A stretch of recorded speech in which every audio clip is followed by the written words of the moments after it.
అమరావతిలో జరిగినటువంటి మరణాన్ని అదే ఇదివరకు జగన్ ఉన్నప్పుడు జరుగుంటే అమరావతి రైతు మరణం ప్రభుత్వం హత్య లాంటిది రచ్చ చేసేవాళ్ళు.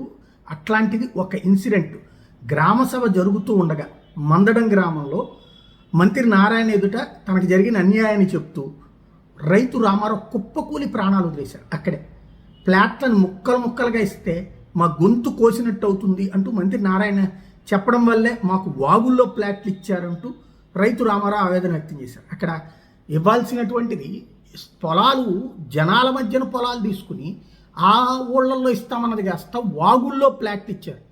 వాగు రేపు పొద్దున్న నీళ్ళని మేము బదిలీ చేసేస్తాం, అవతలకి ట్రాన్స్ఫర్ చేసేస్తాం ఆ నీళ్ళన్నీ. కాబట్టే వాగులో ఇప్పుడు ఎక్కడికి వెళ్ళి కట్టుకోవాలి, అది ఏం కట్టుకోవాలి, ఎలా కట్టుకోవాలి, వాగుల్లో ఫ్లాట్లు ఏంటి అని అడుగుతూ ఆవేదన వ్యక్తం చేస్తూ అదేమంటే నారాయణ గారితో చెప్తున్నాం, మేము మాట్లాడుతున్నాం అని చెప్పేసి ఒక పక్కన అధికారి చెప్పారు. ఆ తర్వాత కొద్దిసేపటికే అక్కడే కుప్పకూలిపోయారు ఆ రైతు గుండె భారంతో.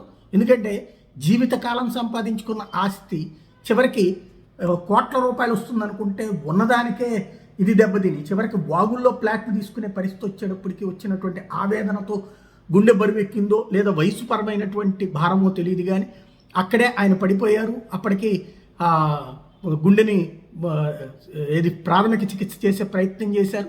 చివరికి ప్రాణాలు కోల్పోయినటువంటి సంఘటన అమరావతి ప్రాంతంలోని మందడం దగ్గర చోటు చేసుకుంది. సంచలనం సృష్టిస్తున్నటువంటి ఘటన ఇది.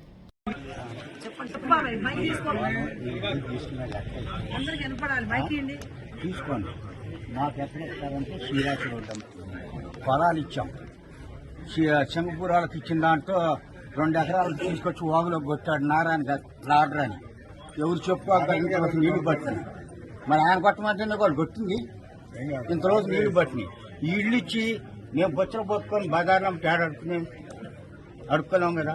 అది సింగపూర్ ఆ చీరాసులు అవతల ఉంది మా మొత్తానికి ఒకసారి. ఎందుకంటే ఎవరి వాళ్ళకి ఇచ్చానుకో హైదరాబాద్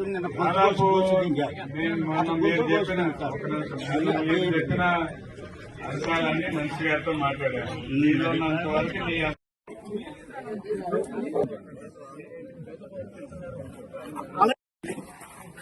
సిపిఆర్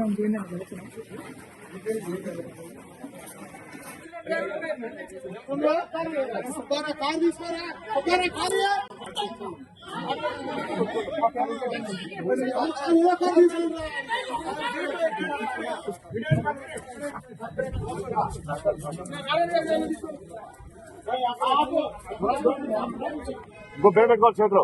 నా దగ్గర ఉంది. ఫోన్ చేశారా? అంతేనా?